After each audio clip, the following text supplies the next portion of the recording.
नमस्कार दोस्तों, स्वागत है आपका स्टडी फॉर सिविल सर्विसेज में। ज्योग्राफी ऑप्शनल की कंप्लीट तैयारी करने के लिए यूपीपीएससी के लिए प्लस यूपीएससी के लिए प्लस बीपीएससी, इन तीनों का जो कंबाइंड एक जो है कॉमन सिलेबस है, उसके लिए ये पूरी प्लेलिस्ट बनाई जा रही है। उसी के लिए पूरी वीडियो सीरीज चलाई जा रही है। इसके सभी वीडियो एक प्लेलिस्ट में जोड़ दिए गए हैं। उस प्लेलिस्ट की लिंक वीडियो के डिस्क्रिप्शन में दे दी गई है। आप पूरा वीडियो देखिए। इसमें आपको ज्योग्राफी ऑप्शनल की कंप्लीट तैयारी कराई जाएगी, पेपर 1 की और पेपर 2 की। ठीक है, कोई आपको जो है इसमें सजेशन देना हो, कमेंट हो, कोई टॉपिक अगर छूट गया है तो प्लीज कमेंट करके जरूर बताइए। स्टडी फॉर सिविल सर्विसेज से जुड़े हुए हैं तो प्लीज हमारा टेलीग्राम में जो चैनल है उसको जरूर ज्वाइन कर लीजिए, प्लस जो इंस्टाग्राम में पेज है उसको जरूर से जरूर फॉलो कर लीजिए।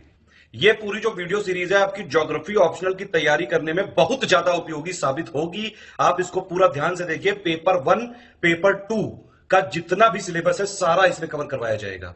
ठीक है, और किसी भी वीडियो में अगर आपको लगे कोई जो है चीजें कम हो गई हैं, कोई टॉपिक छूट गया है, कोई और कमेंट करना चाहते हैं, कोई सजेशन देना चाहते हैं, तो या तो आप वीडियो में कमेंट कर सकते हैं या फिर मुझे पर्सनली व्हाट्सएप भी कर सकते हैं 7838692618 पे। स्टडी फॉर सिविल सर्विसेज में ऑप्शनल और भी कोर्सेज पहले भी हमने प्लेलिस्ट बना के पूरे फ्री किए हैं, जैसे कि पीएसआईआर का पूरा फ्री है। बिल्कुल पूरी प्लेलिस्ट बिल्कुल फ्री है, सारे वीडियो जो है उसमें फ्री हैं। स्टडी फॉर सिविल सर्विस का मेन जो चीज है वही है, वीडियो फ्री थे, फ्री है, फ्री रहेंगे हमेशा।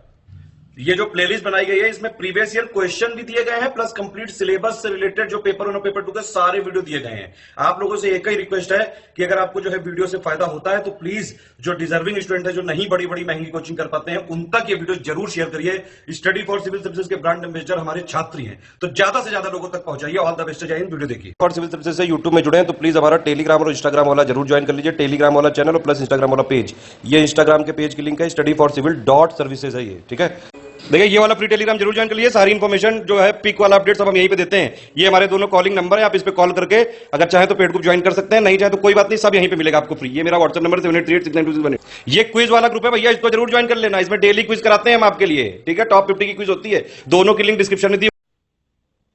नमस्कार दोस्तों, स्वागत है आपका स्टडी फॉर सिविल सर्विसेज के मेंस एग्जाम स्पेशल यानी कि मुख्य परीक्षा विशेष में, जहां हम बात कर रहे हैं अपनी ज्योग्राफी के ऑप्शनल पेपर में जो हमारा सिलेबस है यूपीएससी का, यूपीपीएससी का, बिहार पीसीएस का या फिर किसी और स्टेट सर्विसेज के एग्जाम में। तो हम कंप्लीट कर रहे हैं अपने ज्योग्राफी के ऑप्शनल पेपर के सिलेबस को। तो सबसे पहले अगर हम बात करते हैं तो जो हमारा पेपर 1 है, पेपर 1 का जो हमने प्रीवियस लेक्चर दिया था जहां पे हमने देखा था कि पृथ्वी की उत्पत्ति कैसे हुई, यानी कि ओरिजिन ऑफ द अर्थ कैसे हुआ। अपने इस लेक्चर में आज हम बात करेंगे स्ट्रक्चर ऑफ द अर्थ के बारे में, या फिर इंटीरियर ऑफ द अर्थ, या फिर पृथ्वी की आंतरिक संरचना के बारे में। तो जो हमारा अर्थ है इसका इंटरनल स्ट्रक्चर कैसा है, या फिर ये किससे मिल के बना है। बहुत सारे क्वेश्चंस हैं जो अराइज होते हैं माइंड में। तो उन सारे क्वेश्चंस के आंसर के लिए हमारे इस लेक्चर में आपको सारे के सारे टॉपिक से जुड़े जितने भी क्वेश्चंस हैं उसके आंसर्स मिलेंगे। तो सबसे पहली बात अगर हम करते हैं तो पृथ्वी की आंतरिक संरचना, इसे हम क्यों पढ़ते हैं या फिर क्या इसकी नीड है। तो सबसे पहले अगर हम बात करें, एक तो हमें पृथ्वी की आंतरिक संरचना या फिर इंटरनल स्ट्रक्चर से हमें यह पता चल पाता है कि जैसे कहीं पे हमें वॉल्केनिज्म होता दिखता है, ज्वालामुखी की कोई घटनाएं होती हुई दिखती हैं, तो वो क्यों हो रही हैं। बिल्कुल ऐसे ही कहीं पे अर्थक्वेक्स आ रहे हैं, भूकंप आ रहे हैं, तो क्यों आ रहे हैं। पृथ्वी के जो डाउन साइड इंटीरियर स्ट्रक्चर है, ऐसा उसमें क्या है जिससे कि हमें यह सारे इवेंट्स अर्थ के क्रस्ट पे होते हुए देखने को मिलते हैं। सेकेंडरी बात करें तो जैसे जो हमारे सोलार सिस्टम में और ऑब्जेक्ट्स हैं, बॉडीज हैं, उनके भी स्ट्रक्चर को समझने की हमें इससे मदद मिलती है। अब ऐसा हम इसलिए कहते हैं जैसे कि जो हमारे अर्थ का स्ट्रक्चर है, तो अर्थ भी हमारे सोलर सिस्टम का ही पार्ट है। तो जो हमारे और प्लैनेट्स हैं या और हेवनली बॉडीज हैं, तो उनके भी स्ट्रक्चर में कहीं ना कहीं हमें कुछ ना कुछ ऐसा समानताएं देखने को मिलती हैं, जिससे कि हम इसकी स्टडी करते हैं तो हमें इसकी आसानी मिलती है कि जो स्ट्रक्चर है अर्थ का अगर ऐसा है तो हमारी दूसरी हेवनली बॉडीज का भी कुछ सिमिलर होगा। अगर हम थर्ड बात करें तो जो हमारा interior of the structure of the earth है या फिर इंटीरियर ऑफ द अर्थ है, तो उससे हमें यह पता चल पाता है कि जो हमारे अर्थ के डाउन साइड जो मिनरल्स हैं, जो खनिज हैं, कौन कौन से हैं। अगर हम किसी खनिजों की ड्रिलिंग करते हैं या फिर हम कुछ खानों से ऐसे मिनरल्स को निकालते हैं, तो हमें कहाँ पर ड्रिलिंग करनी चाहिए, इन सारी चीज़ों के लिए हमें हेल्प मिलती है जब हम अर्थ के डीप स्ट्रक्चर को समझते हैं कि कहाँ पर किस चीज़ से मिलकर हमारी इंटीरियर ऑफ द अर्थ बनी है। तो अब देखते हैं अपने सोर्सेज ऑफ इंफॉर्मेशन यानी कि सूचना के वो कोई स्रोत जिनसे हमें ऐसी सूचनाएं मिलती हैं कि जो हमारे अर्थ का जो इंटीरियर है वह कैसा है, मतलब जो उसके स्ट्रक्चर है उसकी जो इन्फॉर्मेशन हमें मिलती है कि कुछ उसमें वेरिएशंस हैं। तो इसके अगर हम सोर्सेज की बात करें तो इसको हम डिवाइड करते हैं दो सोर्सेज में, एक डायरेक्ट सोर्सेज और एक इनडायरेक्ट सोर्सेज। तो जैसे कि अगर हम बात करते हैं अपने डायरेक्ट सोर्सेज की, तो डायरेक्ट सोर्सेज में सबसे पहले जो हमारे पास एक चीज़ हमें देखने को मिलती है वो वॉल्केनिक इरप्शन या फिर ज्वालामुखी उद्गार। जैसे जब ज्वालामुखी का उद्गार होता है तो हम ये देखते हैं कि जो हमारा मैग्मा है जब वो बाहर आता है तो जो उसका प्रॉपर्टीज़ हैं वो कुछ अलग हैं। तो इससे हमें ये बात पता चली कि जो वो मोल्टन फॉर्म में बाहर आ रहा है, कि जो हमारे अर्थ का इंटीरियर है उसमें कहीं ना कहीं हमें मोल्टन फॉर्म में मटेरियल मिलता है या फिर उसमें कहीं पे मोल्टन मटेरियल होगा। तो एक हमारा ये डायरेक्ट सोर्सेज है जिससे हमें ये पता चलता है कि जो हमारे अर्थ का इंटीरियर है उसमें कहीं ना कहीं मोल्टन मटेरियल अवेलेबल है। दूसरी तरफ अगर हम बात करते हैं तो एक हमारे पास नाम आता है डीप अर्थ माइनिंग का या फिर ड्रिलिंग का। जैसे पेट्रोलियम है, जैसे कुछ हमारे मिनरल्स हैं, खनिज हैं, तो जब हम इनका खनन करते हैं तो हम इसके लिए डीप सी ड्रिलिंग करते हैं जिससे कि हमें कहीं ना कहीं ये पता चलता है कि जो हमारे अर्थ का इंटीरियर है उसमें वेरिएशन है या फिर डिफरेंट टाइप के मटेरियल से मिलकर बना है। ऐसे ही अगर हम अपने डायरेक्ट सोर्सेज को छोड़ के नेक्स्ट देखते हैं इनडायरेक्ट सोर्सेज को, यानी कि कुछ ऐसे भी सोर्सेज हैं जिनको हम देखने से ये पता चल पाता है कि जो हमारे अर्थ का इंटीरियर है उसमें कहीं ना कहीं वेरिएशन है। तो सबसे पहले एक हमारे पास नाम आता है उल्कापिंड का। तो जैसे हमारे मीटियोर्स हैं, तो जब हम इनकी स्टडी करते हैं तो इनके भी इंटीरियर स्ट्रक्चर्स में हमें कुछ ऐसी वेरिएशन मिलती हैं जो हमारे अर्थ के लिए भी कहीं ना कहीं क्लू प्रोवाइड करती है कि हमारे अर्थ का भी जो इंटीरियर है उसमें भी कहीं ना कहीं वेरिएशन होगी। फिर बात करते हैं ग्रेविटेशन की, यानी कि गुरुत्वाकर्षण। तो अगर हम गुरुत्व आकर्षण की बात करें तो इसमें एक सबसे पहले जो हमारे पास देखने को जो इसका लॉजिक मिलता है वो कुछ ऐसा, जैसे हमारी इक्वेटर है, भूमध्य रेखा है, तो वहां पर तो जो हमारी भूमध्य रेखा है यानी कि इक्वेटर है उस पे ग्रेविटेशनल पुल जो है, गुरुत्व आकर्षण बल जो है वो कम है। लेकिन अगर हम ध्रुवों की तरफ जाएं, पोल्स की तरफ जाएं, तो वहां पर हमें जो गुरुत्व आकर्षण बल मिलता है वो अधिक मिलता है। तो इस वेरिएशन से भी हमें ये पता चला कि कहीं ना कहीं हमारे अर्थ का जो इंटीरियर है उसमें अनइवननेस है और ये कहा जा सकता है कि उसमें कहीं ना कहीं समानता नहीं है। बिल्कुल ऐसे ही अगर हम बात करते हैं तो मैग्नेटिक फील्ड की, तो मैग्नेटिक फील्ड जैसे कि चुंबकत्व क्षेत्र जो हमारी पृथ्वी का है इसमें भी हमें कहीं ना कहीं वेरिएशन मिलता है कि कहीं पर ज़्यादा मिलता है और कहीं पर कम मिलता है। तो इन सारे के सारे सोर्सेज से हम एक चीज़ तो अपने माइंड में डेवलप कर चुके, या फिर हमें हमारे साइंटिस्ट के माइंड में ये सारी की सारी इंफॉर्मेशन डेवलप हुई कि जो हमारी अर्थ का इंटीरियर है उसमें कहीं ना कहीं वेरिएशन है या फिर वो डिफरेंट डिफरेंट मटेरियल से मिलके बना है, डिफरेंट डिफरेंट लेयर से मिलके बना है। तो इन सारे क्वेश्चंस को आंसर करने के लिए हम नेक्स्ट देखते हैं। तो देखिए जैसे साइंटिस्ट हैं तो उनके मन में, जियोग्राफर्स के मन में ये बात तो अब क्लियर हो चुकी थी कि जो हमारे अर्थ का इंटीरियर है उसमें कहीं ना कहीं वेरिएशन है या फिर उसमें डिफरेंट डिफरेंट लेयर्स हैं। अब इन सारे क्वेश्चंस को आंसर किया हमारे भूकंप लहरी प्रयोग या फिर हम सीस्मिक वेव एक्सपेरिमेंट की बात करते हैं। तो इस एक्सपेरिमेंट ने हमें डिटेल में आंसर किया एग्जैक्टली जो अर्थ का इंटीरियर है उसका स्ट्रक्चर कैसा है, किस किस मटेरियल से वो मिलकर बना है, या फिर जो उसके नेचर है मटेरियल की वो कैसी है, जैसे कि सॉलिड है, लिक्विड है, गैस है। तो इन सारे क्वेश्चंस का जो हमारा आंसर किया वो सीस्मिक वेव एक्सपेरिमेंट। तो अब समझते हैं इस एक्सपेरिमेंट में क्या किया गया।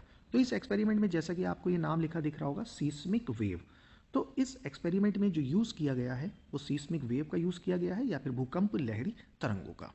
तो जो हमारी भूकंपीय लहरी तरंगे होती हैं ये मेनली दो टाइप की जो इस एक्सपेरिमेंट में यूज़ की गई। एक का पी से प्राइमरी, एस यानी कि सेकेंडरी यानी कि द्वितीय। तो जो हमारी प्राइमरी वेव्स हैं इनकी एक स्पेशलिटी है, फीचर है, ये सॉलिड में सबसे तेज़ चलती हैं। उसके बाद अगर हम बात करें तो लिक्विड में ये उससे थोड़ा कम तेज़ चल पाती हैं, और सबसे कम जो ये चलती हैं गैस में। लेकिन ये हमारे तीनों मीडियम में बहुत अच्छे से चल पाती हैं। जब हम बात करते हैं अपनी सेकेंडरी सीस्मिक वेव्स की, तो इनकी एक ये विशेषता है, फीचर है, स्पेशलिटी है कि यह सिर्फ सॉलिड में चल पाती हैं, ना ये लिक्विड में चल पाती हैं और ना ही ये गैस में चल पाती हैं। तो हुआ ये सबसे पहले कि जो हमारा ये अर्थ है, इस अर्थ के एक पॉइंट पे या तो हम ये कह सकते हैं कि हमें सबसे पहले जो बॉम्बार्डमेंट किया गया वो सेकेंडरी वेव्स का किया गया। तो सेकेंडरी वेव्स का बॉम्बार्डमेंट किया गया तो उससे हमें ये देखने को मिला कि जैसे ही ये सेकेंडरी वेव्स हमारे अर्थ के इंटीरियर में गई तो हमें दूसरे ही अपर सरफेस के पॉइंट से ये हमें बाहर आती हुई दिखी। यानी कि ये कहा देखा गया कि जो हमारी सेकेंडरी वेव्स थी वो डीप अर्थ में ट्रैवल नहीं कर पाई। तो इससे ये बात क्लियर हो गई कि जो हमारे अर्थ का इंटीरियर है उसका जो मटेरियल है उसमें कहीं ना कहीं नेचर में चेंज है, या तो वो लिक्विड है और या फिर वो गैसियस है। अब इस एक्सपेरिमेंट को फर्दर आगे बढ़ाया गया और यूज़ किया गया प्राइमरी वेव्स को। यानी कि अब प्राइमरी वेव्स को जब एक पॉइंट से बॉम्बार्ड किया गया तो देखा यह गया कि यह भी डिफ्लेक्शन के साथ, जैसे कि प्राइमरी वेव्स की प्रॉपर्टी मैंने आपको बताई कि सबसे तेज़ वो सॉलिड में चल पाती हैं, फिर लिक्विड में चल पाती हैं और गैस। तो जैसे ही इनका मीडियम चेंज होता है इनमें डिफ्लेक्शन आ जाता है। तो जैसे ही यहाँ से प्राइमरी वेव्स में हमने ये देखा कि जब वो मेंटल के रीजन में पहुँचती हैं या फिर किसी दूसरी लेयर की तरफ पहुँचती हैं तो इनमें हमें डिफ्लेक्शन देखने को मिल जाता है। ऐसे ही बिल्कुल डीप में अगर हम देखें तो यहाँ पे हमारे पास जो रीजन है, प्राइमरी वेव्स हमारी यहाँ से भी यानी कि डीप एक पॉइंट से बिल्कुल डीप आगे के पॉइंट से भी हमें निकलती हुई दिखी, लेकिन उसके जो टाइम पीरियड्स थे उसमें भी चेंज देखने को मिला और जो उसकी वेरिएशन थी स्पीड की उसमें भी चेंज मिला और डायरेक्शन में भी हमें चेंजेस देखने को मिले। तो अब इस बात की क्लैरिटी हो चुकी थी कि जो हमारा अर्थ है इसका इंटीरियर में डिफरेंट डिफरेंट नेचर का मटेरियल है, जैसे कि लिक्विड है या फिर गैसियस है और या फिर सॉलिड है। क्योंकि सेकेंडरी वेव्स जहाँ जहाँ से इंटर की थी सेकेंडरी पॉइंट यानी कि बहुत ही जल्द मतलब नियर बाई रीजन से ही वो हमें बाहर आती हुई दिख गई। तो इसका ये मतलब हो चुका था कि बहुत ही जल्द जैसे ही हम अर्थ के डीप में जाएंगे तो वहाँ पर जो नेचर है मीडियम का वो चेंज हो जा रहा है। इसीलिए सेकेंडरी वेव्स हमारी डीप अर्थ में ट्रेवल नहीं कर पा रही हैं। फिर देखते हैं इसको और क्लैरिटी से अपने इस फिगर्स में। तो जैसे कि आप देखें यहाँ वाले एक्सपेरिमेंट को अगर आप देखें तो यह पी रीजन है। तो पी से जैसे पी वेव्स को हमने एक पर्टिकुलर पॉइंट से बॉम्बार्ड किया तो पी वेव्स हमें यहाँ से भी डिफ्लेक्ट होती हुई बाहर की तरफ आती हुई दिख रही हैं, अंदर भी गई और अंदर जाने के बाद फिर ये बाहर की तरफ भी हमें आती हुई दिख रही हैं। तो जो हमारा ये रीजन है जहाँ पर ये नहीं पहुँच पाई हैं, इस रीजन्स को साइंटिस्ट ने नाम दिया शैडो जोन या फिर छाया क्षेत्र। तो जो छाया क्षेत्र है हमारा पी वेव्स का, यह हमारा शुरू होता है 105 डिग्री से 140 डिग्री के बीच में। मैक्सिमम जो हमें पी वेव्स का जो हमें छाया क्षेत्र मिलता है वो 105 से 140 डिग्री के बीच मिलता है। पर हमें ये बात अब क्लियर हो चुकी है कि जो हमारे अर्थ है, जैसे कि आप देखें यहाँ पर एक चेंज देखने को मिल रहा है लेयर में, फिर उसके बाद हमें इंटरनल कोर में चेंज देखने को मिल रहा है। और इधर आप अगर देखें तो ये हमारा मेंटल का रीजन है। तो सबसे इनर मोस्ट पार्ट में पहुंचने वाली कौन सी रेंज हमारे पास वेव्स हैं? पी वेव्स हैं। तो जो सबसे अंदर हमें रीजन मिलता है उसको हमारे साइंटिस्ट ने नाम दिया कोर रीजन। उससे अबव रीजन को जैसे कि हम यहाँ पे देख रहे हैं तो यहाँ पर हमें देखने को मिलता है, ऐसे देखते हैं, ये कलर सेम हो रहा था, यहाँ देखते हैं, जैसे कि आप अगर देखें तो सबसे पहला हमें जो रीजन देखने को मिला उसको हमारे साइंटिस्टों ने नाम दिया क्रस्ट रीजन। उसके बाद हमें जो निचला एक रीजन देखने को मिला उसको हमारे साइंटिस्टों ने नाम दिया मैंटल का रीजन। और उससे भी नीचे जो हमें रीजन देखने को मिला उसको हमारे साइंटिस्टों ने क्या नाम दिया? सॉलिड या फिर कोर का रीजन। पर जो हमारी अपर रीजन है जिसको हम लोगों ने क्रस्ट नाम दिया या फिर भूपर्पटी, इस रीजन को सबसे फर्स्ट लेयर माना गया और ये कहा गया कि यह जो रीजन है यह सॉलिड रीजन है।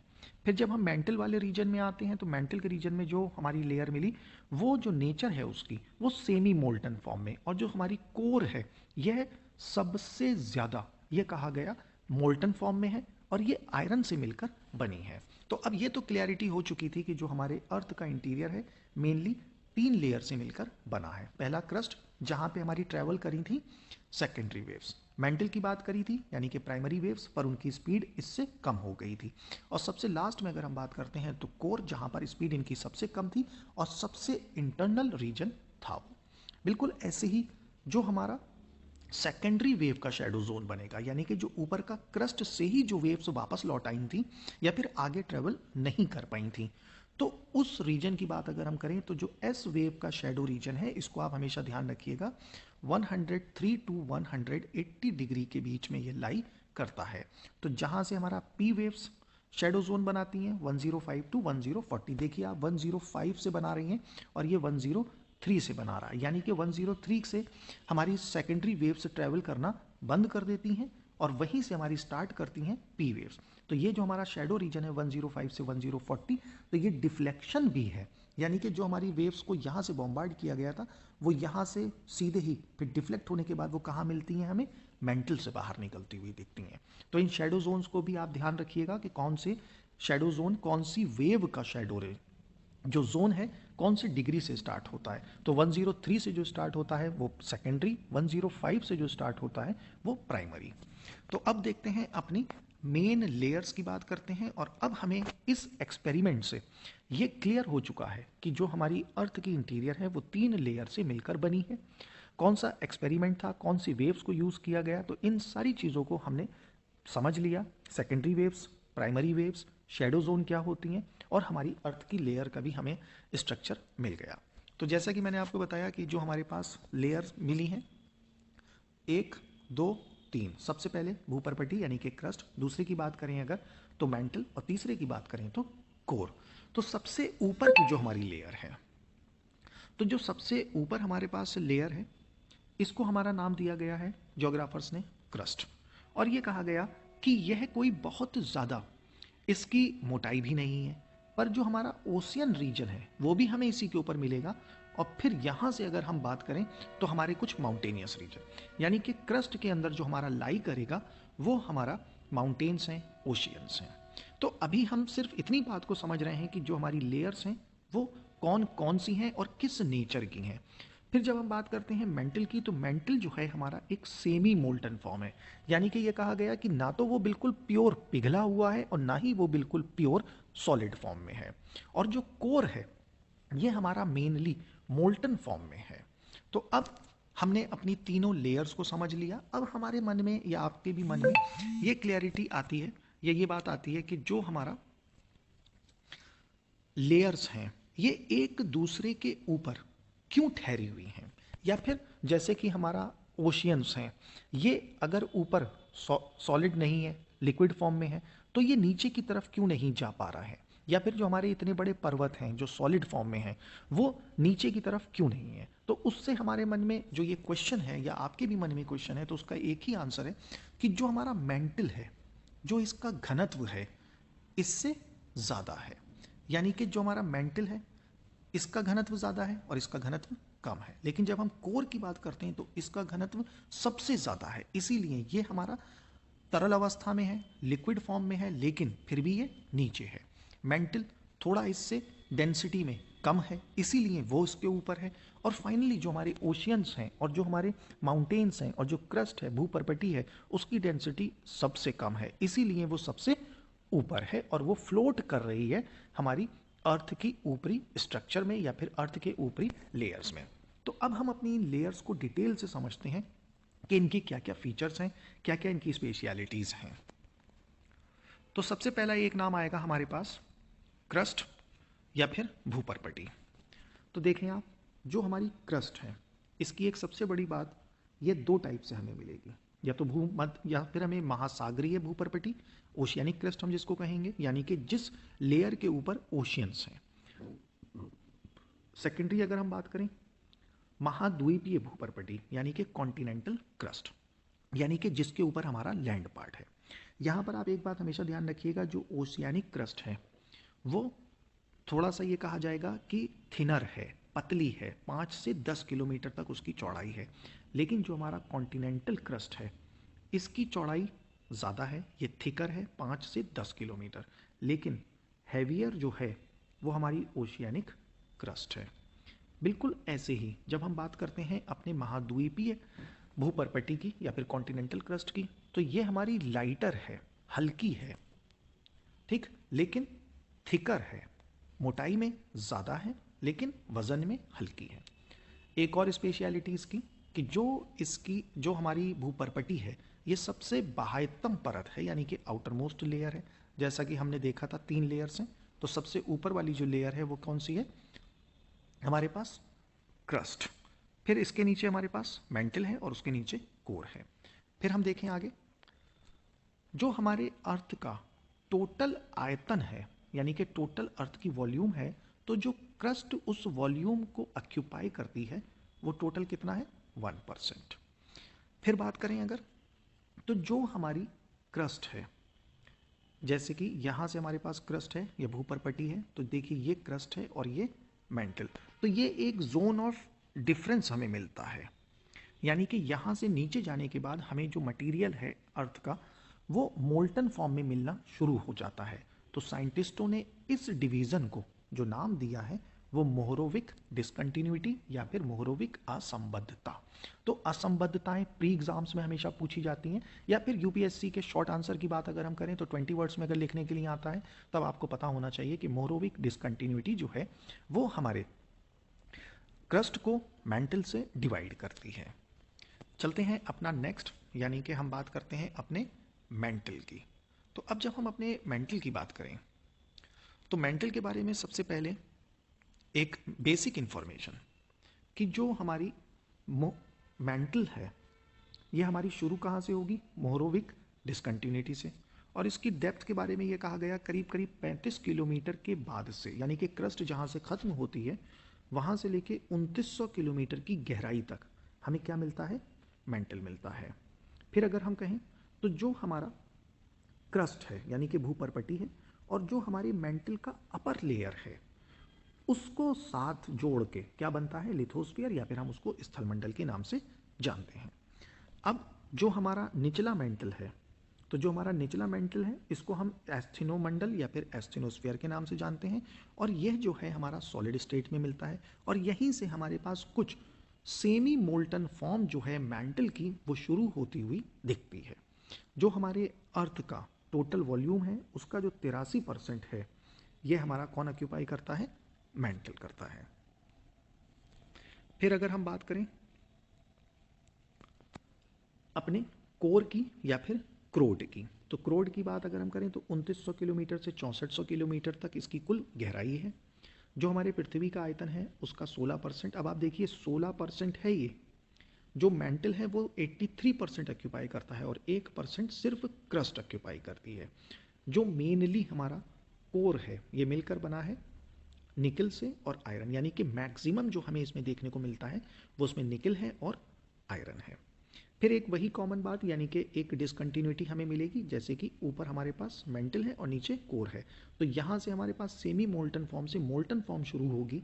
तो जो ये जोन ऑफ डिफरेंस है इसको ज्योग्राफर्स ने नाम दिया है गुटेनबर्ग डिसकंटिन्यूटी, या फिर हम कह सकते हैं इसको गुटेनबर्ग असंबद्धता। तो ये हमारी कुछ बेसिक इन्फॉर्मेशन थी क्रस्ट की, मेंटल की और कोर की। तो हमारे टॉपिक को आगे जाने से पहले हमारे अर्थ के इंटीरियर के स्ट्रक्चर को समझना बहुत ज़रूरी, क्योंकि स्टूडेंट्स के मन में मेनली ये क्वेश्चन रहता है कि जब हमारा अर्थ का अपर क्रस्ट वाला रीजन जैसे कि माउंटेन्स हैं तो ये सॉलिड है, तो फिर नीचे जो हमारी लिक्विड स्टेट में है तो ये उसके अंदर सबमर्ज क्यों नहीं हो रही है। तो अपने इस सीस्मिक वेव एक्सपेरिमेंट से हमें एग्जैक्टली ये पता चला कि जो अर्थ का स्ट्रक्चर है वो है कैसा, किस किस चीज़ों से मिलके बना है, कैसी उसकी नेचर है। तो इन सारी इन्फॉर्मेशन को हमें अपने इस एक्सपेरिमेंट से मिला, जो उसकी बेसिक इन्फॉर्मेशन थी। फिर ज्योग्राफर्स ने उसके ऊपर रिसर्चेस की और उसके बारे में पता लगाया कि कौन सी लेयर कहाँ तक एक्सटेंड करती है, किस नेचर का मटेरियल है उसमें, या फिर किससे मिलकर वो बनी है। तो ये सारे क्वेश्चंस का आंसर हमारे उस एक्सपेरिमेंट में और हमारे इस लेक्चर में हमें मिला। अब चलते हैं अपने इसी डिसकंटिन्यूटीज़ को, यानी कि मैंने एक नाम आपको बताया मोहरोविक, एक नाम मैंने आपको बताया गुटेनबर्ग। तो मोहरोविक वो असंबद्धता है जो हमारी क्रस्ट को मेंटल से अलग करेगी, गुटेनबर्ग हमारी वह असंबद्धता है जो मेंटल को कोर से अलग करेगी। लेकिन इसके साथ ही साथ ये 3 असंबद्धताएं और मिलती हैं, यानी कि जो हमारी भूपर्पटी है, क्रस्ट है, इसे भी फर्दर ज्योग्राफर्स ने डिवाइड किया। तो उसे डिवाइड करने के बाद हमें ये देखने को मिला कि जो हमारी क्रस्ट है वो भी 2 लेयर्स में मिल रही है, यानी कि उसमें भी कहीं ना कहीं थोड़ा सा डिफरेंस है अपर क्रस्ट में और लोअर क्रस्ट में। तो जो अपर क्रस्ट और लोअर क्रस्ट का डिवीजन हो रहा है उसे नाम दिया गया कॉनराड या फिर कॉनराड असंबद्धता। फिर जो हमारा मेंटल है बिल्कुल, तो इस मेंटल में भी जैसे ऊपर के भाग को अगर हम देखें तो कुछ हमें सॉलिड फॉर्म में मिलता है, नीचे की तरफ हमें मोल्टन ज़्यादा मिलता है। तो जो ये असंबद्धता है इसको नाम दिया गया मेंटल में रिपेटी के नाम से। और सबसे आखिर में अगर हम देखें तो जो हमारे पास कोर है, तो ऊपर का कोर रीजन और नीचे का कोर रीजन, तो इसको हम लोग जो ज्योग्राफर्स हैं नाम दिया इसको लेहमन असंबद्धता। तो जैसे कि आप यहाँ देख रहे होंगे, इस वाली लाइन को अगर आप देखें तो इसको डिवाइड किया है ऊपर लिक्विड कोर को, नीचे आउटर कोर को। यहाँ पे और क्लैरिटी से देख सकते हैं आप, जैसे ऊपर लिक्विड मटेरियल है कुछ कोर का और नीचे सॉलिड। तो जो ये लाइन है इसको क्या नाम दिया गया, लेहमन। ऐसे ही मेंटल को डिवाइड किया गया, ऊपर वाले को थोड़ा सा सॉलिड माना गया, नीचे वाले को थोड़ा लिक्विड। तो यहाँ पे नाम दिया गया एक और असंबद्धता रिपेटी। तो प्री एग्जाम के पर्सपेक्टिव से आपको ये पांचों असंबद्धताएं पता होनी चाहिए। क्रस्ट यानी कि भूपरपटी, इसके बारे में मैंने आपको बता दिया कि कौन सी लेयर जो क्रस्ट है, यानी कि क्रस्ट पे कौन सी ओशियानिक क्रस्ट, अगर वो थिनर है तो उसका वेट ज़्यादा है। और अगर कॉन्टिनेंटल क्रस्ट की बात करते हैं तो कॉन्टिनेंटल क्रस्ट में थिकर है लेकिन उसका वेट कम है। इसीलिए इनकी जो डेंसिटी, अगर हम यहाँ से देखें तो डेंसिटी हम जितना नीचे की तरफ जाएंगे उतनी बढ़ती जाएगी, घनत्व बढ़ता जाएगा। इसीलिए जो हैवियर मटेरियल है वो नीचे हैं और जितने लाइटर मटेरियल हैं वो सारे ऊपर हैं। और इसीलिए जो हमारा ओशियन है, रॉक्स वगैरह है, माउंटेन्स हैं, तो यह सब हमें कहीं ना कहीं ऊपर ही फ्लोट होते हुए दिखते हैं। तो ये था हमारे अर्थ इंटीरियर के स्ट्रक्चर के बारे में कंप्लीट बेसिक्स का एनालिसिस। तो अब हमने देखा अपनी पृथ्वी की आंतरिक संरचना को, यानी कि जो अर्थ का इंटीरियर है, अब हमें उसके बारे में पता चल गया। ऐसे ही कुछ और अर्थ से जुड़े बेसिक फैक्ट्स हैं जिनके बारे में हम बात करते हैं। जैसे सबसे पहले एक नाम आता है अक्षांश या फिर लैटिट्यूड्स। ये होते क्या हैं? तो लैटिट्यूड्स कहा जाएगा कि जो हमारी हॉरिजॉन्टल लाइन है जिसने क्या किया है, अर्थ को डिवाइड किया है ऐसे। तो ये जितनी भी हॉरिजॉन्टल लाइंस हैं जो हमारे नॉर्थ पोल, यानी कि जो हमारे अर्थ का नॉर्दर्न मोस्ट पॉइंट है, इसको हमने क्या नाम दिया है, नॉर्थ पोल। इसको हम किस नाम से जानते हैं, साउथ पोल। तो नॉर्थ पोल और साउथ पोल, इनको जो हॉरिजॉन्टल लाइंस हैं जो ये कनेक्ट कर रही हैं, इसे हम क्या नाम देते हैं, लैटिट्यूड्स।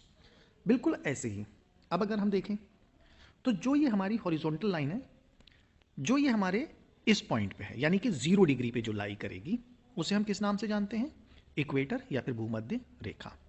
बिल्कुल ऐसे ही एक हॉरिजॉन्टल लाइन जो हमारी 23.5 डिग्री या फिर 23.5 डिग्री उत्तर, हम उसको जानते हैं ट्रॉपिक ऑफ कैंसर के नाम से या फिर कर्क रेखा के नाम से। बिल्कुल ऐसे ही 66.5 डिग्री पे हमें मिलेगा आर्कटिक सर्कल और 90 डिग्री पे हमारा ध्रुवीय क्षेत्र, जैसे कि यहाँ पे भी है। तो जो नॉर्थ में है उसे हम नॉर्थ पोल से जानते हैं, जो हमारा साउथ में है उसे हम साउथ पोल से जानते हैं। इस भूमध्य रेखा से उत्तर की तरफ जाने पर सारे के सारे उत्तरी अक्षांश हैं, दक्षिण की तरफ जाने के बाद दक्षिणी अक्षांश हैं। तो हमें यह पता चल गया कि अक्षांश क्या होते हैं। तो अक्षांश के बारे में अगर एग्जैक्टली डिफाइन करना हो तो ये कहा जा सकता है these are the horizontal lines, और ये इमेजिनरी लाइंस हैं। ठीक, तो इक्वेटर भी मिल गया और हमें ट्रॉपिक ऑफ कैंसर भी मिल गया, आर्कटिक सर्कल भी मिल गया। बिल्कुल ऐसे ही इक्वेटर से जब हम साउथ की तरफ चलते हैं, दक्षिण की तरफ चलते हैं, तो हमें एक इमेजिनरी लाइन मिलेगी 23.5 डिग्री पे, या फिर हम एक 23.5 डिग्री पर इमेजिनरी लाइन को ड्रॉ करें तो हम उसे किस नाम से जानते हैं, ट्रॉपिक ऑफ कैप्रिकॉर्न, या फिर हम जिसको कह सकते हैं मकर रेखा। बिल्कुल ऐसे ही 66.5 डिग्री साउथ में जो हमें इमेजिनरी लाइन मिलेगी उसे हम किस नाम से जानेंगे, अंटार्कटिक वृत्त या फिर अंटार्कटिक सर्कल। और सबसे नेक्स्ट यानी कि सदर्न मोस्ट जो हमें पॉइंट मिलेगा वो हमें अपना दक्षिणी ध्रुव या फिर साउथ पोल मिलेगा। तो ये हमने कुछ समझ लिया कि एग्जैक्टली जो अक्षांश हैं उनसे हमें कौन कौन सी रेखाएं हैं जो मिलके बनती हैं। अब अगर हम देखें तो जो ये 0 डिग्री से और 23.5 डिग्री तक की लाइन है, ये जो बीच वाला क्षेत्र है, इसको हम कहते हैं कटिबंधीय क्षेत्र, यानी कि उत्तर की तरफ 23.5 डिग्री और दक्षिण की तरफ 23.5 डिग्री। हम इसको किस नाम से जानते हैं? कटिबंधीय क्षेत्र और ट्रॉपिकल जोन। देखिए आप, एक ट्रॉपिक, दूसरा ट्रॉपिक, और इन ट्रॉपिक के बीच में जो एरिया आएगा हम उसे किस नाम से जानते हैं? ट्रॉपिक्स या फिर ट्रॉपिकल जोन के नाम से, या फिर कटिबंधीय क्षेत्र के नाम से। यह जो क्षेत्र है, सबसे पहली बात, इसमें जो हमें तापमान है वो सरप्लस मिलता है, यानी कि ये जो रीजन है काफ़ी गर्म रीजन है। अधिकतर जो मरुस्थल हैं वो भी हमें यहीं मिलेंगे। कुछ और इन्फॉर्मेशन की अगर हम बात करें तो यहाँ पर आप देखें, जो दिन हैं इनकी लंबाई और छोटाई यहीं से चेंज होना शुरू होती है। जैसे 0 डिग्री पे अगर हम रहते हैं तो 0 डिग्री पे जो दिन और रात की लंबाई है मोस्टली सेम है, लेकिन जैसे जैसे जैसे हम ऊपर की तरफ बढ़ते जाएंगे तो ये जो दिन और रात है इसका जो डिफरेंस है, जैसे दिन हो सकता है 8 घंटे का हो जाए और हो सकता है कि जो हमारा रात है वो 16 घंटे की हो जाए। तो जो ये वेरिएशन है, जैसे जैसे हम ऊपर की तरफ बढ़ते जाएंगे ये बढ़ती और घटती जाएगी। इसको मैं आगे भी बताऊंगा, इसके बारे में कुछ और चीज़ें हैं जिसको अभी हम नेक्स्ट अपने रिवॉल्यूशन और रोटेशन वाले स्लाइड में देखेंगे। बस यहाँ पर अभी हमें आपको ये बताना है कि जो ये ट्रॉपिकल जोन है, सन इसमें पूरे वर्ष या तो ऊपर की तरफ ट्रेवल करता है या फिर नीचे की तरफ मूवमेंट होता रहता है। गर्म क्षेत्र है, हीट सरप्लस रीजन है। अब यहाँ वाले रीजन में आ जाएं, यानी कि शीतोष्ण रीजन। अब अगर हम इस शीतोष्ण रीजन की बात करें तो शीतोष्ण रीजन हमें दोनों क्षेत्रों में मिलेगा, दक्षिण में भी मिलेगा और उत्तर में भी मिलेगा। यहाँ पर हमें ये ठंडे क्षेत्र हैं, क्योंकि यहाँ पर ऑल ईयर राउंड अगर आप देखें तो टेम्परेचर में बहुत ज़्यादा वेरिएशन नहीं मिलेगी। मोस्टली यहाँ पे क्लाइमेट जो है सेम रहता है।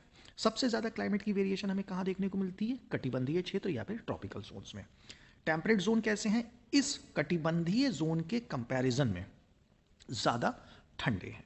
फिर सबसे ऊपर आप सब जानते हैं कि जो हमारा ध्रुवीय क्षेत्र है वहाँ पे बर्फीले क्षेत्र हैं, बर्फ जमी रहती है वर्ष भर, तापमान बहुत कम हो जाता है।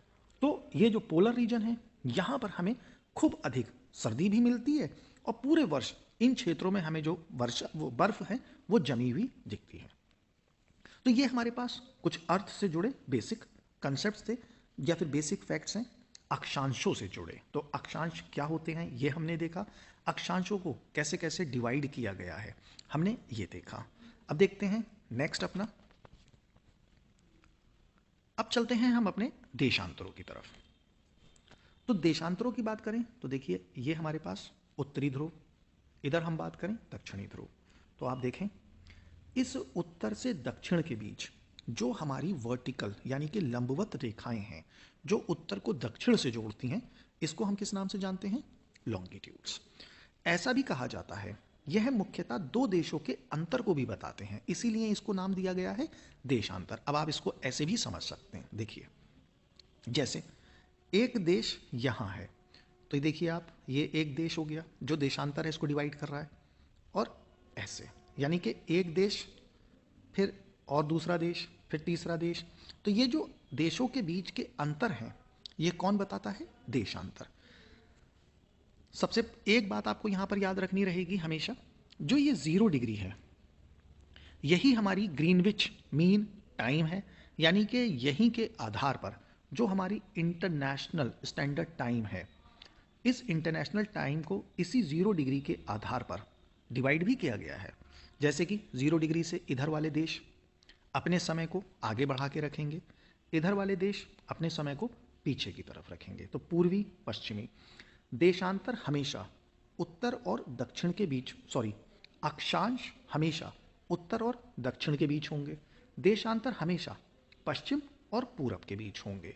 तो अब आप देखिए हमें चारों दिशाएं मिल गई, उत्तर दक्षिण पूरब पश्चिम, यानी कि किसी भी बिंदु का, क्षेत्र का, प्लेस का, रीजन का, कंट्री का अगर हमें ईस्ट वेस्ट नॉर्थ साउथ अगर हमें पता रहेगा तो हम देखिए आसानी से उसकी लोकेशन अपने ग्लोब पे निकाल सकते हैं।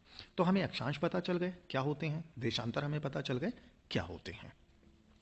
अब देखते हैं नेक्स्ट, ये एक बेसिक टॉपिक है जिसके बारे में आपने सुना भी होगा, जाना भी होगा, रिवॉल्यूशन ऑफ द अर्थ, या फिर अर्थ की जो परिक्रमा होती है सूर्य की वो कैसे होती है। तो सबसे पहले यहाँ पे कुछ एक चीज़ें हैं जो परिक्रमा से हमें अपने विश्व में, धरती पर, पृथ्वी पर देखने को मिलती हैं। सबसे पहले एक इन्फॉर्मेशन जो हमारी धरती है, हमने आपको पहले भी बताया कि जो हमारी धरती है ये 23.5 डिग्री झुकी हुई है, जैसा कि आप इसमें से देख रहे होंगे ऐसे। ठीक, अब ये कहता है कि जो ये हमारी पृथ्वी है ये सूर्य की परिक्रमा कर रही है ऐसे। तो ये इसका ऑर्बिट हो गया, कक्षा हो गई इसकी जिसमें ये परिक्रमा कर रही है। अब 23.5 डिग्री ये झुकी हुई है, तो होगा ये जब ये यहाँ पर होगी तो आप देखिए सन के ये वाला रीजन जो है डायरेक्ट सामने है, तो यहाँ पर हीट कैसी होगी, ज़्यादा होगी। तो जब ज़्यादा होगी तो इस वाले गोलार्ध में आप ये देखेंगे कि जो हीट है वो सरप्लस होगी और यहाँ पर समर सीजन चल रहा होगा। फिर ऐसे ही धीरे धीरे अगर हम फिर देखें इस टाइप से, तो यहाँ पर अगर हम बात करते हैं तो आप ये देखेंगे कि जो हमारा जिस टाइप से अगर हम देखें, मैं इसको एक ऐसे क्लियर करके बता देता हूँ आपको। जैसे ये हमारा अर्थ है, ठीक है, अब आप इसको देखिए डिवाइड कर दिया गया है। अब यहाँ पर ये कहता है ये जो समर साउथ वाला रीजन है, इस साउथ वाले रीजन में होगा ये, जैसे ये हमारे अर्थ का डिवीज़न, सन के सामने ये सदर्न वाला रीजन ज़्यादा है, तो इसलिए जो हमारा दक्षिणी गोलार्ध है इस पोजीशन पे गर्मी वहाँ पर ज़्यादा देखने को मिलेगी या फिर गर्मी वहाँ पर ज़्यादा होगी। बिल्कुल ऐसे ही जो हमारा ऊपर वाला रीजन है टिल्ट है, तो यहाँ पर हमारी सन रेज डायरेक्टली नहीं पहुँच पाती हैं। तो जब इस पोजीशन पे अर्थ होगी तो यहाँ पर यानी कि अपर फेस में जो हमारा नॉर्दर्न हेमिस्फीयर है वहाँ पर हमें शीत ऋतु मिलेगी। अब धीरे धीरे धीरे ये अर्थ हमारी इस वाले पॉइंट पे आएगी, तो जब इस पॉइंट पे आएगी तो देखिए आप ये सन के करीब है। अब आप देखिए इन्हीं दोनों दिनों में यानी कि एक इस वाली पोजीशन पे और एक इस वाली पोजीशन पे जो हमारा क्लाइमेट है वो ना तो बहुत गर्म मिलेगा ना ही बहुत ज़्यादा सर्दी या फिर हमारी बहुत अधिक शीत ऋतु वहाँ मिलेगी। उसका एक बेनिफिट ये देखने को मिलेगा, जैसे कि आप देखें ऑटम सीज़न, जैसे कि अगर आप देखें स्प्रिंग सीज़न इधर, तो आप देखें स्प्रिंग और ऑटम सीज़न जो है वो हमें अर्थ पे देखने को मिलेंगे। तो ऐसे सीज़न यानी कि मार्च अप्रैल वाले टाइम अगर हम बात करें, अगस्त सितंबर अक्टूबर की अगर हम बात करें, तो देखिए इस टाइम पे जो हमारा अर्थ पे जो क्लाइमेट होता है वो बहुत एक्सट्रीम नहीं होता है। एक्सट्रीम सिर्फ तभी होगा इस वाले फेस में। ठीक, तो जो ये वाले फेस हैं यहाँ पे हमें मॉडरेट क्लाइमेट मिलता है और इस वाले फेस में हमारा कैसा मिलता है, एक्सट्रीम टेम्परेचर मिलता है। अब ये परिक्रमा के ही कारण हमारा जो टेम्परेचर है चेंज होता जा रहा है। जैसे जैसे वो अर्थ के सन के सामने फेस करती जाएगी अर्थ, तो वैसे वैसे उसका क्लाइमेट कैसा होता जाएगा, एक्सट्रीम हो जाएगा। यानी कि अब आप देखिए इस वाले फेस को, ठीक है, तो इस वाले फेस में आप देखिए जो ये हमारा सदर्न वाला रीजन है, सदर्न हेमिस्फीयर है, यानी कि ये डाउनवर्ड, ये हमारा अधिक गर्म है। इधर वाले की अगर हम बात करें तो आप देखिए ये बैक साइड है, तो यहाँ पर जो हमारा क्लाइमेट है वो थोड़ा ठंडा देखने को मिल रहा है। पर ये जो नॉर्दर्न हेमिस्फीयर है यहाँ पे ये सन के ठीक सामने हो जा रहा है, इसलिए यहाँ पर जो क्लाइमेट है वो बहुत एक्सट्रीम देखने को मिल रहा है। तो जो देश, ऐसे देखें आप, ऐसे देखें, यहाँ मैंने इसको डिवाइड कर दिया नॉर्थ से और यहाँ डिवाइड कर दिया साउथ से। तो जो देश उत्तरी गोलार्ध में है जब वो यहाँ पर होते हैं, यानी कि जब हमारी अर्थ इस पोजीशन पे होगी तो यहाँ पर जो क्लाइमेट है वो एक्सट्रीम मिलेगा देखने को। अब इधर वाले फेस की अगर हम बात करें यानी कि सदर्न हेमिस्फीयर की, जब वो यहाँ वाले फेस पे अर्थ होगी तो यहाँ पे क्लाइमेट कैसा मिलेगा, एक्सट्रीम मिलेगा। तो जो ये रिवॉल्यूशन है इसी के कारण उत्तरी गोलार्ध और दक्षिणी गोलार्ध में क्लाइमेट एक्सट्रीम और लो हमें देखने को, या फिर उसी के रीज़न से हमें देखने को मिलता है। स्प्रिंग सीज़न यहाँ पे मिलेगा आपको और ऑटम सीज़न यहाँ पे मिलेगा। तो यानी कि जो मार्च, जैसे कि आप देखें यहाँ पर एक नाम लिखा है इक्विनोक्स और यहाँ पर एक नाम लिखा है इक्विनोक्स, तो ये हिंदी में अगर हम कहें तो इसको विषुव कहते हैं। यानी कि 21 मार्च को भी विषुव होगा और 23 सितंबर को भी। और विषुव के लिए ये कहा जाता है कि जो हमारी अर्थ का डे और नाइट का टाइम पीरियड है वो एग्जैक्ट इक्वल हो जाता है यहाँ वाले फेस में और यहाँ वाले फेस में। अब आप इसको हमेशा ऐसे ध्यान रखिएगा, जो ये साउथ वाला रीजन है यहाँ पर सनरेज ज़्यादा मिलेंगी, तो जब इस पोजीशन पे अर्थ होगी तो जो सदर्न हेमिस्फीयर है यहाँ पर टेम्परेचर ज़्यादा होगा। जब यहाँ वाले फेस पे अर्थ होगी तो नॉर्दर्न हेमिस्फीयर में टेम्परेचर कैसा होगा, ज़्यादा। तो समर सीज़न हमें कहाँ मिलेगा, नॉर्दर्न हेमिस्फीयर में। इस वाली पोजीशन पे समर सीजन हमें कहाँ मिलेगा? सदर्न हेमिस्फीयर में। तो रिवॉल्यूशन के कारण कैसे एक हेमिस्फीयर में बहुत अधिक शीत हो जाएगा या फिर ठंडा क्लाइमेट हो जाएगा, और उसके अपोजिट किसी दूसरे हेमिस्फीयर में यानी कि सदर्न हेमिस्फीयर में अगर बहुत अधिक ठंडा है, शीत ऋतु चल रही है, तो ठीक उसके अपोजिट जो हमारा नॉर्दर्न हेमिस्फीयर है वहाँ पर हमें क्लाइमेट कैसा देखने को मिलेगा?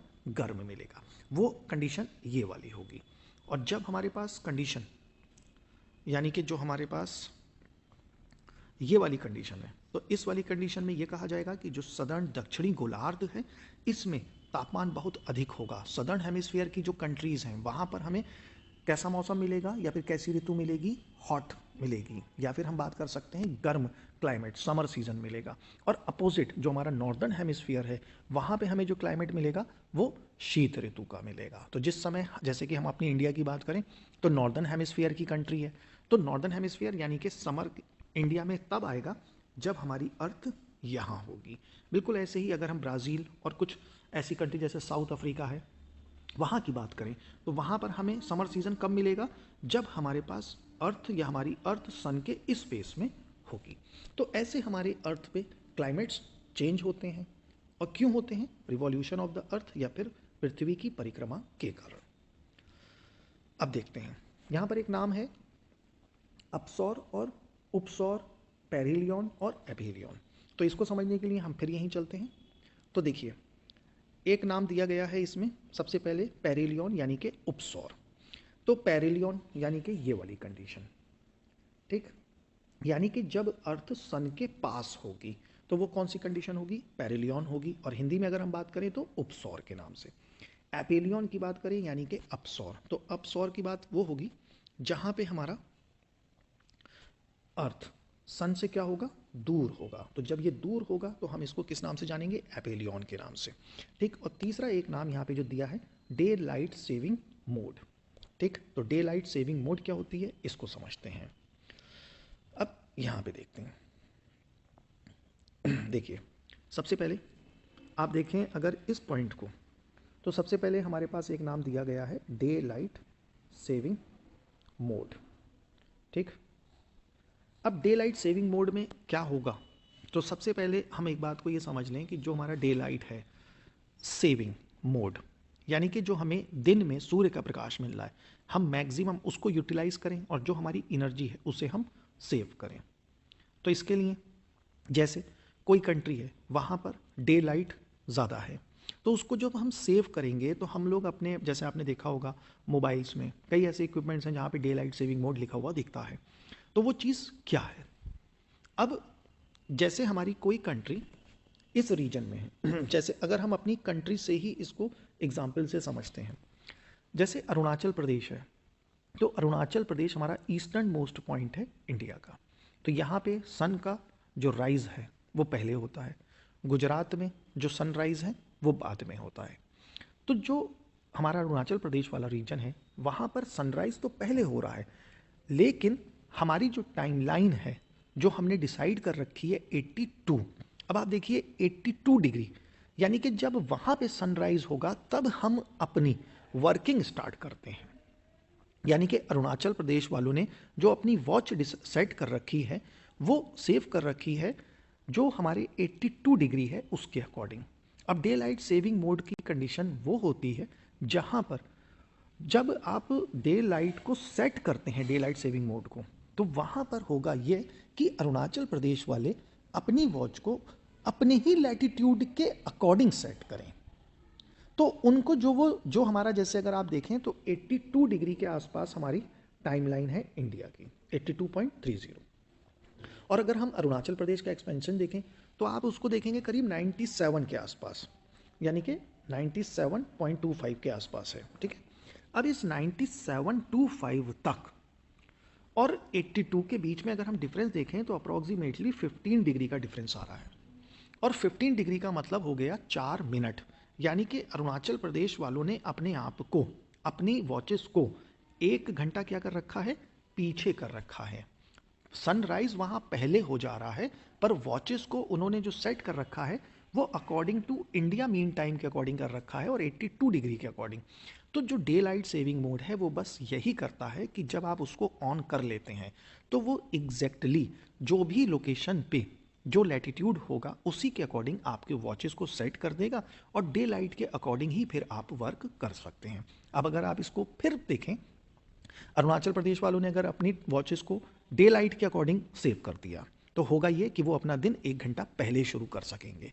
अब अगर उनके यहाँ सपोज करिए जो सन सेट का टाइम है वो है करीब 5 बजे के आसपास, तो देखिए आप 5 बजे अगर उनके यहाँ सनसेट होना है तो 4 बजे से उनके यहाँ जो लाइट है सन की वो कम होने लगेगी। तो वो लोग क्या करेंगे, इलेक्ट्रिसिटी लाइट्स को ऑन करना शुरू कर देंगे। अब डे लाइट सेविंग मोड बस यही करता है कि आपको सन के अकॉर्डिंग वर्क करने के लिए परमिट करता है। तो इसी चीज़ को हम लोग जानते हैं डे लाइट सेविंग मोड के अकॉर्डिंग। अब अगर हम एक और नाम देखते हैं यहीं पे, तो एक जैसे नाम आता है समर सॉल्स्टिस और एक नाम आता है हमारे पास विंटर सॉल्स्टिस। तो ये क्या है, देखिए आप, जैसे मैंने पहले बताया था कि जो हमारा ये वाला रीजन है आप देखिए और ये वाला रीजन, तो आप देखिए इस वाली कंडीशन में हो क्या रहा है, सन रेज नॉर्दर्न हेमिस्फीयर में ज़्यादा है और सदर्न हेमिस्फीयर में बहुत सारा रीजन ऐसा है जो कि क्या है, या तो सन की रेज के अपोजिट है या फिर वो शेडो में है। तो इधर वाला रीजन आप उसको देख रहे हैं सन सदर्न हेमिस्फीयर का शेडो में, और इस वाले रीजन में अगर आप देखें तो सन रेज देखिए सदर्न हेमिस्फीयर में ज़्यादा पड़ रही हैं और इधर शेडो वाला रीजन सदर्न हेमिस्फीयर में कम है। यानी कि लाइट इस वाले फेस में सदर्न हेमिस्फीयर पे ज़्यादा पड़ रही है, इस वाले फेस में सदर्न हेमिस्फीयर में लाइट कम पड़ रही है। और यहाँ पर अगर आप देखें तो इस चीज़ को क्या कहा गया, जो नॉर्दर्न हेमिस्फीयर है वहाँ पर सनलाइट ज़्यादा पड़ रही है। इस वाली स्टेज में अगर आप देखें तो यहाँ पर आप देखें नॉर्दर्न हेमिस्फीयर में लाइट कम पड़ रही है।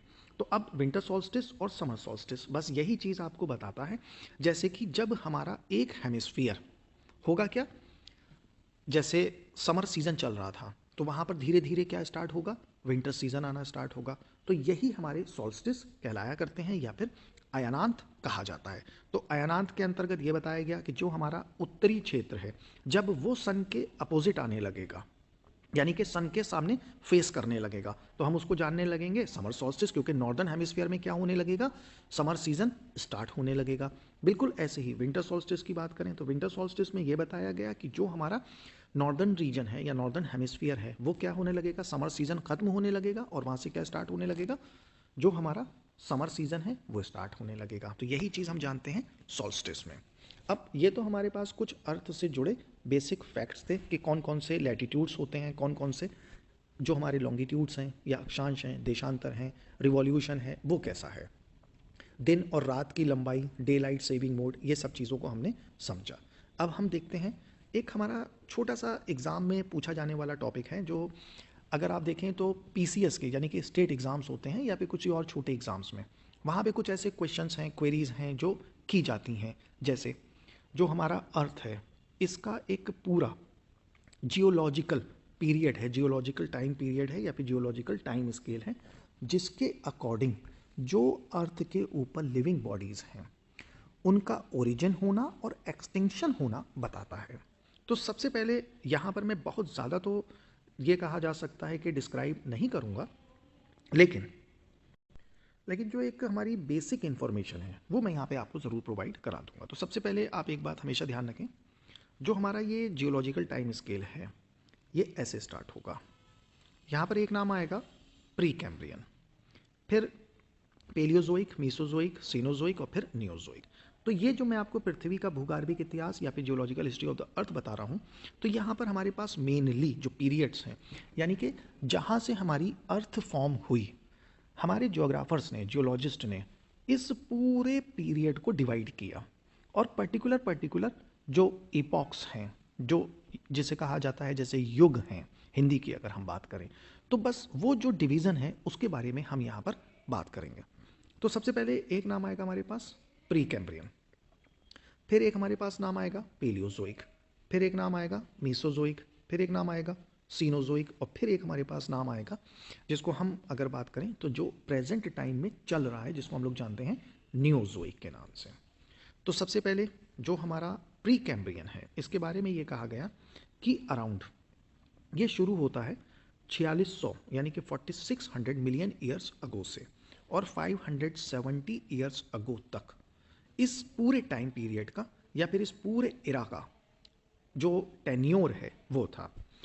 इसमें कुछ एक जो अलग अलग हमारे पर्टिकुलर पीरियड्स हैं वो बताए गए। तो प्री कैम्ब्रियन को हमने डिवाइड काहे में किया है, हेडियन में, उसके बाद एकियन में और फिर प्रोटोरोजोइक में।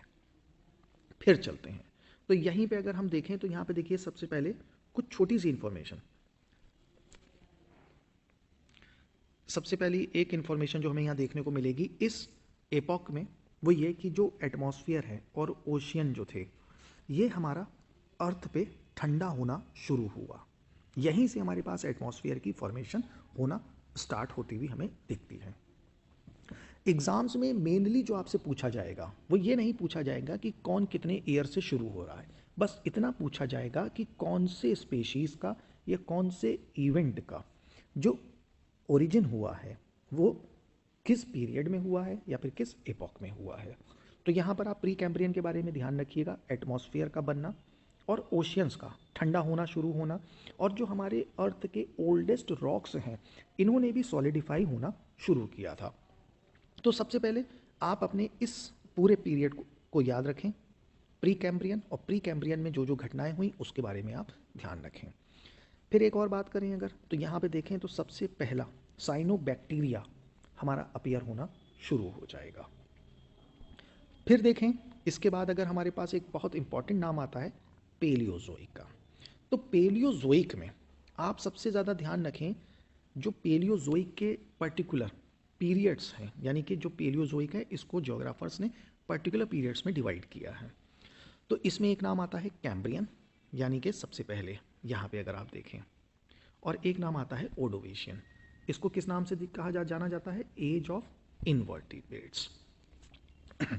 फिर एक नाम हमारे पास आएगा सिलोरियन, फिर डेवोनियन, कार्बोनिफेरस और परमियम। यहाँ पर इनके बारे में कुछ स्पेशलिटीज़ हैं। तो हम देख रहे थे पेलियोजोइक। तो पेलियोजोइक के बारे में सबसे पहले एक बात आप ध्यान रखिएगा कि इसी जिसे कहा जाए महाकल्प की बात करें अगर, तो इस महाकल्प या फिर अगर हम इंग्लिश की बात करें तो हमारे पास एरा। तो इस एरा में सबसे पहले जो समुद्र के जीव थे, जो भी हमारे ओशियन के स्पेशीज थे, उन्होंने क्या किया, अपना पहला कदम धरती पे रखा, यानी कि स्थल की ओर वो आना शुरू हुए।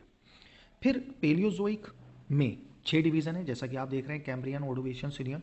तो इसमें कैम्ब्रियन की बात करते हैं। तो कैम्ब्रियन जो हमारा यहाँ पर, तो कैम्ब्रियन के अंदर एक इंफॉर्मेशन ये दी गई कि जो कैम्ब्रियन है इसमें जो हमारी वेजिटेशन है और जो स्पेशीज़ हैं वो ये माना जाता है कि इसी पीरियड में हुआ। फिर जो हमारे सेडिमेंट्री रॉक्स हैं, जो हमारे ओल्डेस्ट सेडिमेंट्री रॉक्स हैं, उनकी फॉर्मेशन होना भी इसी में स्टार्ट हुई। फिर जो हमारी विंध्याचल, जो हमारी माउंटेन रेंज है, उसको भी ये कहा जाता है कि वो भी कैम्ब्रियन पीरियड में ही बनी है या फिर डेवलप हुई। फिर हमारे पास एक नेक्स्ट नाम आएगा ओडोविशियन। तो ओडोविशियन की बात करें अगर, तो इसके बारे में ये कहा जाता है कि इस पीरियड में कॉर्डाटा का भी डेवलपमेंट हुआ। फिर एक नाम आता है सिलोरियन। तो सिलोरियन के बारे में यह कहा गया कि जो यह पीरियड है, शक है, इसमें होगा क्या, जो स्पेशीज़ हैं वो सी से कहाँ पर आना शुरू हो गए हैं, लैंड पे। जैसा मैंने आपको पेलियोजोइक में बताया था, तो वो एग्जैक्टली अगर बात करी जाए तो सिलोरियन में ऐसा हुआ था। सिलोरियन पीरियड को ही वर्टिब्रेट्स का पीरियड कहा जाता है। वर्टिब्रेट्स का पीरियड मतलब ये कि जो कि सबसे पहले रीढ़ वाले जो हमारे जीव थे वो इसी पीरियड्स में डेवलप होना शुरू हुए। फिर इसके बाद एक नाम आएगा हमारे पास डेवोनियन। तो डेवोनियन के बारे में अगर हम बात करें तो इसके बारे में सबसे पहले ये कि इस डेवोनियम पीरियड में जो हमारे उभयचर हैं, यानी कि जो हमारे एम्फीबियंस हैं, उनका जो फॉर्मेशन है वो भी इसी पीरियड में हमें देखने को मिलता है। अब जब हमारे एम्फीबियंस डेवलप हो गए, उभयचर डेवलप हो गए इसी डेवोनियम पीरियड में, फिर ये कहा जाने लगा कि जो हमारे फॉरेस्ट हैं उनका भी ओरिजिन स्टार्ट हुआ इसी पीरियड में, और साथ ही साथ जो हमारी फर्न्स जैसी जो हमारी वेजिटेशन है उनका भी एक्सपेंशन हमें देखने को यहाँ मिलता है। फिर हम अगर नेक्स्ट की बात करते हैं तो यहाँ पर हमारे पास एक नाम आएगा कार्बोनीफेरस। अब कार्बोनीफेरस में सबसे पहली एक बात ये आएगी कि यहाँ पर जो हमारा एम्फीबियंस है, इन्हें उसका पीरियड यानी कि कार्बोनीफेरस को एम्फीबियंस का पीरियड कहा जाता है। रेप्टाइल्स का ओरिजिनेशन यहीं से स्टार्ट होगा, ह्यूज ट्रीज भी यहीं से बनना शुरू होंगे। फिर उसके बाद एक नाम आता है परमियन पीरियड, यानी कि पेलियोजोइक का परमियन पीरियड। इसमें ब्लैक फॉरेस्ट, वॉसजेस जैसे माउंटेन्स हैं, उनका भी फॉर्मेशन स्टार्ट हुआ। अल्ताई, थिएनशान, एप्लेशियन, वो भी कुछ ऐसे माउंटेन रेंजेस का भी फॉर्मेशन इसी में देखने को मिलता है। फिर नेक्स्ट यानी कि मीसोजोइक। तो जब हम मीसोजोइक की बात करते हैं तो मीसोजोइक हमारा एपॉक देख लीजिएगा, यहाँ पे मैं दिखा दे, मीसोजोइक में एरा। तो मीसोजोइक एरा हमारा अराउंड स्टार्ट होता है 65.5 million years ago, and down होता है 245 यानी कि 245 से लेके 65.5 तक चला है। अब इसमें सबसे पहले जो स्टार्ट होगा पीरियड वो होगा ट्रियासिक। अब ट्रियासिक में होगा ये कि जो हमारे रेंगने वाले जीव हैं, यानी कि जो रेप्टाइल्स हैं, वो बहुत तेज़ी से डेवलप होंगे और उनको कहा जाएगा कि age of reptiles Triassic period को कहा गया। गोंडवाना लैंड का जो डिवीज़न हुआ है वो भी इसी ट्रियासिक पीरियड में, यानी कि जो हमारा इंडिया जो गोंडवाना लैंड का पार्ट है, यहीं से डिवीज़न स्टार्ट होता है हमें गोंडवाना लैंड, तो वो ट्रियासिक पीरियड। फिर एक बहुत नाम आएगा, इंपॉर्टेंट नाम है जिसको आप सब लोग फैमिलियर होंगे, बहुत बार सुन भी चुके होंगे, जुरासिक। तो जो जुरासिक पीरियड है, इस जुरासिक पीरियड में सबसे पहले जो हमारे रेप्टाइल्स थे जिनकी एज थी ट्रियासिक पीरियड में, वो और डेवलप हो जाएंगे और डायनासोर तक इतने ह्यूज जो हमारे रेप्टाइल्स हैं वो बन जाएंगे और उनका फॉर्मेशन हमें देखने को मिलेगा या फिर डेवलपमेंट देखने को मिलेगा। इस ही पीरियड में जो हमारे फ्लोरा है, फौना है, एंजियोस्पर्म्स हैं, उनकी उत्पत्ति होगी या फिर उनका ओरिजिन होगा। फिर ये कहा गया कि इसी जुरासिक पीरियड में तो जो हमारे कंगारू हैं, इनके जो मैमल्स हैं, ये मैमल्स भी इसी पीरियड में डेवलप होंगे। आर्कियोप्टेरिक्स के बारे में कहा जाएगा कि आर्कियोप्टेरिक्स में भी कि जो हमारी ओरिजिन होगी वो जुरासिक पीरियड में ही होगी। फिर नेक्स्ट इसी से जुड़ा एक लास्ट नाम आएगा क्रीटेशियस। तो क्रीटेशियस के बारे में ये कहा गया कि क्रीटेशियस पीरियड में जो रॉकीज़ हैं और एंडीज़ हैं, इनका क्या होगा, ओरिजिन स्टार्ट होगा, डेवलपमेंट स्टार्ट होगा। जो हमारा इंडिया का सदर्न पार्ट है, तो वहाँ पर जो हमारा प्लेट्यू बना है, पठार बना है, जो लावा का वहाँ पे इरप्शन हुआ था, तो वो सब भी जो प्रोसेस हुई हैं वो इसी क्रिटेशियस पीरियड में हुई हैं। फिर जो पनामा की जो रिज है, उसकी फॉर्मेशन और डेवलपमेंट भी इसी पीरियड से हमें देखने को मिलती है। फिर हमारे पास नेक्स्ट एक नाम आएगा सीनोजोइक। अब सीनोजोइक को अगर हम देखें तो सीनोजोइक को डिवाइड किया गया है कुछ ऐसे। तो ये हमारे पास इसके पर्टिकुलर पीरियड्स हैं जिनके बारे में हमें पता रहना चाहिए। तो सीनोजोइक एरा अराउंड ये कहा गया कि 65.5 मिलियन ईयर्स अगो से जो प्रेजेंटली 1.6 मिलियन ईयर्स अगो तक हमारा कौन सा पीरियड चला है, सीनोजोइक, यानी कि यहाँ तक। तो इस पीरियड को अगर आप देखें यहाँ ऐसे, ठीक, तो यहाँ से ये स्टार्ट होगा। स्टार्ट कहाँ से होगा, 65.5 से, और कहाँ तक जाएगा, 1.6 तक। इस सीनोजोइक पीरियड को एज ऑफ मैमल्स, इंसेक्ट्स और एंजियोस्पर्म्स, यानी कि स्तनपाइयों की बात, कीटों की और आवृत बीजों का युग कहा जाता है। तो पेलियोसीन की बात करें अगर सबसे पहले, तो इसके अंतर्गत ये कहा गया कि डायनासोर्स यहाँ तक आते आते ख़त्म हो गए थे। जो हमारे एंशियंट मैमल्स थे लगभग वो भी ख़त्म हो चुके थे। फिर एक बात करें अगर इयोसीन पीरियड की, तो इयोसीन पीरियड के बारे में ये बताया गया कि जो हमारे ग्रेट हिमालयाज हैं, इनका ओरिजिन स्टार्ट होगा। फिर एक नाम आएगा एलिफेंट्स का, राइनोसेरस का, हॉर्स का, पिग्स, तो ये सब हमारे डेवलप होना शुरू हुए हैं इयोसीन में। फिर एक नाम आएगा हमारे पास नेक्स्ट ओलिगोसीन। तो ओलिगोसीन के बारे में ये बताया गया कि जो हमारे आल्प्स माउंटेन हैं, इनका ओरिजिन और डेवलपमेंट होना स्टार्ट होगा ओलिगोसीन में। जो हिमालयाज हैं, इनका मैक्सिमम डेवलपमेंट ओलिगोसीन पीरियड में हो चुका था। जो कैट हैं, डॉग हैं, यानी कि बिल्ली, कुत्ता, भालू, इन सब का डेवलपमेंट स्टार्ट हो गया है ओलिगोसीन से। फिर एक नाम आएगा मियोसीन। तो मियोसीन के बारे में ये कहा गया कि जो हमारे हिमालय का लेसर और मिडिल रीजन है वो क्या होगा, इसमें डेवलप होना शुरू होगा। मियोसीन। शार्क और पेंगुइन भी हमें मियोसीन में ही मिलेंगी। फिर एक लास्ट नाम आएगा प्लायोसीन यहाँ पे। तो प्लायोसीन के बारे में ये कहा गया कि जो मनुष्य है इसकी उत्पत्ति इसी पीरियड से बताई गई है। जो जाइंट शार्क हैं उनका भी एक्सटिंक्शन यानी कि वो लुप्त हो जाती हैं इस प्लायोसीन के पीरियड में आने तक। फिर हमारे पास ये जो पीरियड है क्वाटरनरी यानी कि होलोसीन और प्लेस्टोसीन। तो यहाँ सीनोजोइक से ऊपर एक नाम आता है नियोजोइक। तो ये बात आप याद रखिएगा कि सीनोजोइक से ऊपर जो प्रेजेंट एरा चल रहा है उसका नाम है नियोजोइक। और नियोजोइक में कौन आते हैं, होलोसीन और प्लेस्टोसीन। अब इन प्लेस्टोसीन में जो सबसे पहला एक इवेंट हुआ वो ये हुआ कि जो हमारे यूनाइटेड स्टेट्स ऑफ अमेरिका और कनाडा के बीच में जो ग्रेट लेक्स रीजन है उसका डेवलपमेंट भी इसी पीरियड से स्टार्ट हुआ। फिर एक और बात करें अगर होलोसीन।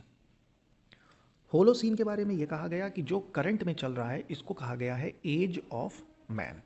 तो ये हमारे पास कुछ हमारा अर्थ का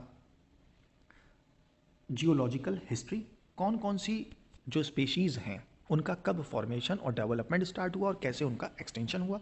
तो यहाँ पर आप याद रखिएगा Precambrian, Palaeozoic, Mesozoic, Cenozoic और इसके ऊपर फिर एक नाम आएगा Neozoic.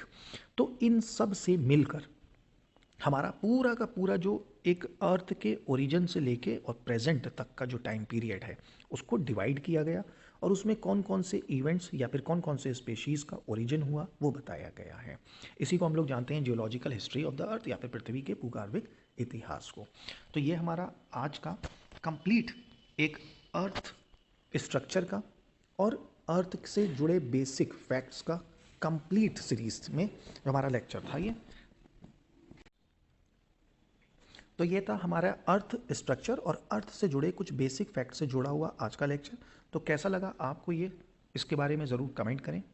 Thanks for watching. Like करें आप हमारे इस वीडियो को और साथ ही साथ सब्सक्राइब करें अगर आपने हमारे इस चैनल को सब्सक्राइब नहीं किया है या फिर आप हमारे इस चैनल पर नए हैं तो हमारे channel study for civil services को ज़रूर लाइक करें।